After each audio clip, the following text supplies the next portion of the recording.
রান্না করে তাকেও মাস গেলে 10,000 টাকা দিতে হয়। সেই জায়গায় আশারা গ্রাসরুট লেভেলের সমস্ত কাজ করে তুলে দেয় স্বাস্থ্য দপ্তরে, যেখানে আশাদেরকে আখ্যা দেওয়া হয়েছে আশারা স্বাস্থ্য দপ্তরের ভিড়। সেই আস্থাদের স্বাস্থ্য দপ্তরের ভিড়ের মাসিক ভাতা দেওয়া হয় 5,250 টাকা। এটা খুব লজ্জার। লজ্জা থাকার জন্য আমাদের আর কোনো ভাষা নেই। তারপর এই কাজ করতে গিয়ে আমাদের বহু সহকর্মী মারা যাচ্ছে।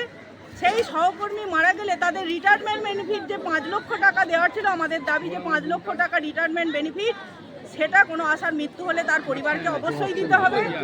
তার সঙ্গে সঙ্গে আমাদের 1 বছর পর্যন্ত সমস্ত কাজের টাকা বাকি, সেটা অবিলম্বে দিতে হবে।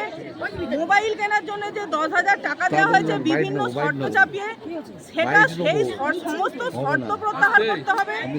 আশাদের সঙ্গে যে সমস্ত প্রক্রিয়ায় প্রদান করতে হবে।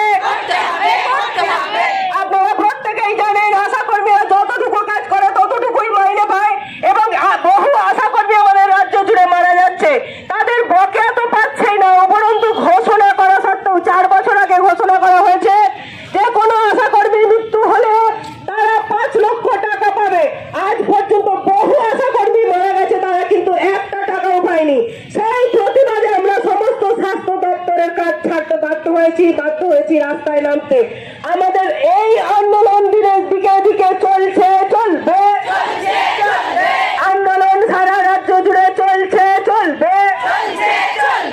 1 বছর আশা কর্মীদের মাইনে কেন দেওয়া হয়নি? দূর সরকার জবাব দাও। 1 বছর আশা কর্মীদের মাইনে কেন দেওয়া হচ্ছে না? দূর সরকার জবাব দাও। মাইনে কেন দেওয়া হচ্ছে না? দূর সরকার জবাব দাও।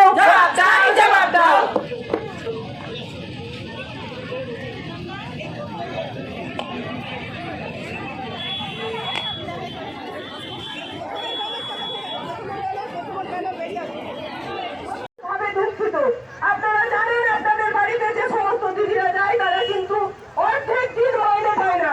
তারা স্বাস্থ্য দপ্তরের নয় সমস্ত কাজ করে, তবু কিন্তু তারা স্বাস্থ্যকর্মীর স্বীকৃতি পায় না। সেই স্বীকৃতির দাবিতে, সেই মাইনের দাবিতে, সেই বকেয়ার দাবিতে আমাদের সারা রাজ্যব্যাপী যে কর্মবিরতি আমাদের চলছে, সারা রাজ্যব্যাপী আমাদের কর্মবিরতি চলবে।